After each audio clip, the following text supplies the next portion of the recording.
AITA for refusing to attend my mother's wedding after discovering her fiance is the man who bullied me into a breakdown at school. My mother announced she was engaged to a man she had met online. She showed me a photo.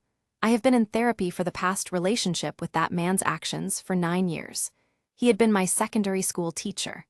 I am going to describe what happened in school carefully because I have worked very hard in 9 years of therapy to reach a point where I can speak about it without it pulling me under, and I need to maintain that. I was 15 when the bullying started. It was not from a peer. It was from a teacher, a man in a position of authority who used that position to systematically humiliate, belittle, and target me throughout my secondary school years. He did it with the particular skill of someone who knows how to make cruelty invisible to other adults while being completely visible to the child it is directed at. He failed me in coursework I had submitted correctly. He made comments about my appearance in front of the class framed as observations. He referred to me repeatedly in class discussions as an example of what not to do. By the time I was 17, I had had a breakdown. I left school. I received treatment. I rebuilt. His name is Robert Walsh. I know his face because his face lived in my nightmares for 3 years after I left school.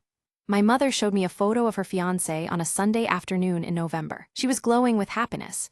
She said she had met him through an online dating service and they had been together for 8 months.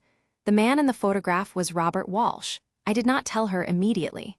I sat with it for 2 weeks while I tried to determine what was true and what was my nervous system producing a false positive from an old wound.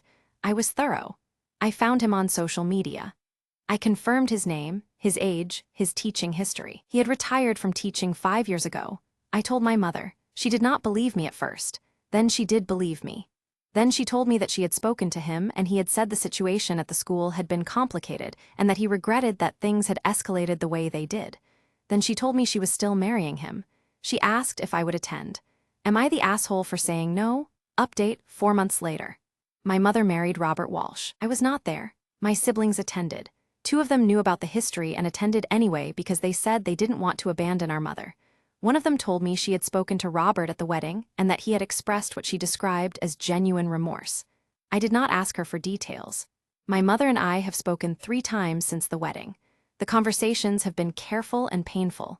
She has said she loves me and that she believes me about what happened. She has also said that she loves him and believes he has changed and that she hopes one day I will be able to separate the 2 things. I have asked myself whether I am able to do that. My therapist has asked me the same question. My honest answer, at 4 months out, is not yet. I don't know if that becomes a not ever or not.